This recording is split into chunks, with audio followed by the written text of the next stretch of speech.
In this bye week, how many of the younger guys get a chance to perhaps a little more run your stuff?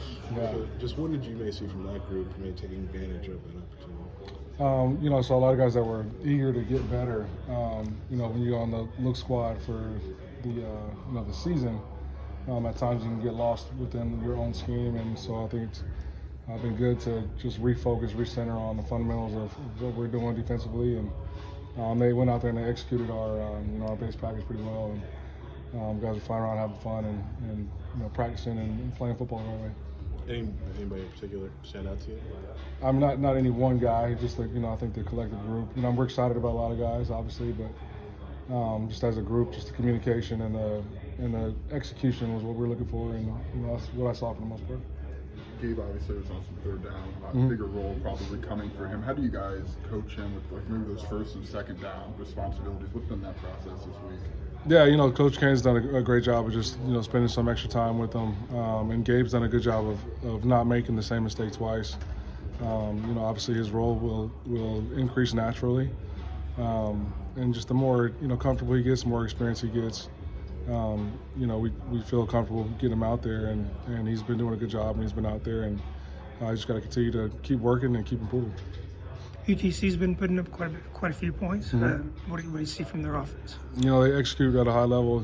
You don't see very mistakes made out there. They got a really good running back.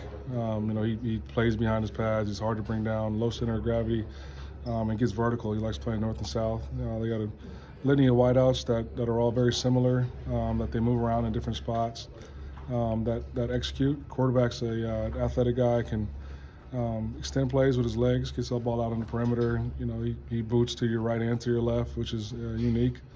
And they know their scheme. I think they're well coached. The OC does a good job of attacking what he's seeing defensively week to week. So you see designers and see differences in their approach offensively, depending on who they're playing. So he's doing his homework and studying his opponent. So we'll have our work cut out for us. This is going to be a big game. Anytime you're playing up, conference, those guys we're going to get their best shot. And if we're doing what we're supposed to do, then we'll give them ours as well. So it should be fun, competitive game Thursday night. Coach Bielema has talked about how the schedule is set up with 3 games by, 4 games by, 5 games. What advantage may you see in maybe having a season segmented kind of almost perfectly like that? Yeah, it's good too for 2 different reasons. One, it gives you a chance to sort of get your legs back a little bit from a player standpoint, and 2, it gives you extra prep time, as a staff and as a player, studying your opponent. So I definitely do think the schedule, we've used it to our advantage, and Coach B's done an awesome job laying out the calendar and scheduling what we're doing week in and week out. Based on when and who we're playing against. I guess with the bye, when you have kind of new stars this year like Kendall or Taz, how much more of a self-scout do you kind of go back with them, just to kind of go through? Yeah, we definitely did a lot of self-scouting, just to see if there are tips or tells, that we're presenting to the offense, and also to find out what we're doing well and where we need to improve. So guys that are new starters, if they're doing things that could maybe tip the hand to the offense, then you address those issues. And but I've been pleased with with the self scout information. The run defense, especially the last 2 games, has been pretty good. What's been behind kind of playing at that level with that? No, it all starts up front, especially when you're talking about the run game and just those guys playing with extension and being physical and creating a new line of scrimmage. Coach Jameson has been preaching technique and fundamentals, and those guys it shows up. It shows up in inside run in practice. We get into 11-on-11 periods in practice, and then so you're not surprised by what you're seeing on game day. And I just think our team pursuit also has led to our missed tackle number being lower. So anytime you're not giving up that many yak yards, that also helps with your run defense. With the bye week, got a chance to get out on road recruiting a little bit. What kind of reception maybe have you gotten after a pretty good start in those first 3 weeks? Yeah, I only went out that one day. Barry and I were able to stay back on that front end of the bye week just to do some more self-scouting. get a jump on Chattanooga. But you know, that Friday went out, and especially in state, you know, guys are very receptive and excited about what we're doing and the style of ball we're playing. And you know, I think Coach B obviously has set the precedent of really hitting in state hard, and he has stayed true to that. And I think they appreciate the genuineness of that proclamation. When you have guys who have put together on film what Kirby did and what Kimball's done, like how important is that for you guys to take on the recruiting trail and kind of have that body of work? Yeah, it's definitely a selling point. You know, but at the end of the day, you know, it's still up to the prospect, you know, and where they want to go. But you know, the numbers are what the numbers are, and I know if I was a high school safety, it would be advantageous, you know what I mean, to you know, play in the system, play with the staff that we've got here, and you know, all the resources that this administration has provided the football program.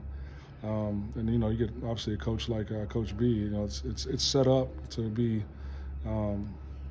a place that you can, you know, that you can thrive and grow and accomplish all your, you know, your collegiate, academic, and athletic goals. So that's what we're selling, and you know, so far it's been a good reception. The stats on third down are pretty off the charts. Is that just, did that just happen that way, or is that something you focus on in practice? No, we definitely make a point of emphasis on third downs as a staff, and the players understand situational football and the importance of it. You know, but ultimately it's the players making the plays on game day. So I got, you know, us and the staff have nothing to do with you know, those guys, you know, making plays, whether it's pressuring the quarterback or you know, defending the pass. You know, we're not out there. So that's completely on the players, and it's fun to watch them you know, take ownership over that and execute that and have fun when third down gets there. Who is leading that on the field? Who's the guy out there on the field? I think getting them up everybody. for I mean, third down? everybody understands. You know, when it's third down, like you know, the whole defense when you're out at practice, they're all echoing it down the distance, and so you know they know when it's third down, and they know the importance of getting off the field and getting the ball back to our offense. So, like I said, the praise goes to them, the 11 guys out there that are executing. Coach B has talked about one of the things that impresses him about you is you don't have a call sheet in front of you on game day, and some of the things that you've made at least simpler in terms of vocabulary and the verbiage and the playbook. Mm-hmm. Do you feel like that's a indication of why you guys have been so successful, because the guys just can pick up on it pretty quick of what you're asking them to do? Yeah, I mean, I definitely think there's an organic relationship between staff and players. Now, you know, the way we operate, if that's got a correlation between having success or not, I'm not sure. It's just the way I'm comfortable operating, and the way, you know, our players have been comfortable with that communication piece. You know, but whether or not I'm holding a call sheet or having it in my back pocket, I don't know if that has anything to do with you know, the success or lack thereof on the field. I know we talked about Sydney a lot, like from a lot of freedom to kind of do whatever pre-snap to like, where does he rank on, like how much freedom does he have to kind of go confuse people before the snap? I mean, he's I'm not, I haven't told him to stop doing it, you know what I mean? And the reason why is because there's a rhyme and a reason. You know, he's not just out there moving around just to move around. Like it's, you know, he's presenting looks that we actually do, and he's showing things that he actually does within the framework of the structure. I think that's what makes him special is just his understanding of the different calls we have, you know, within the same look, and how he can, you know, sort of mess with the quarterback and try to mess with the offensive line's count. Along those lines, I mean, every coach is trying to make it simple for his own guys, but look confusing for the opponent, right? So, Yeah. How more difficult does that get after you've laid down 3 games of film?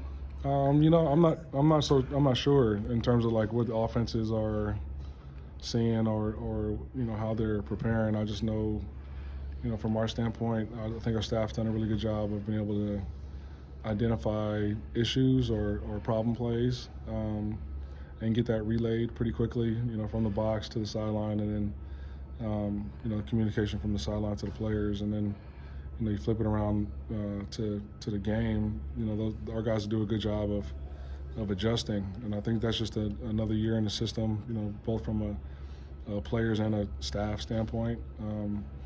And you know, I'm sure there will be more issues that we need to solve throughout the season, and when those issues arise, we'll figure out answers. So to talk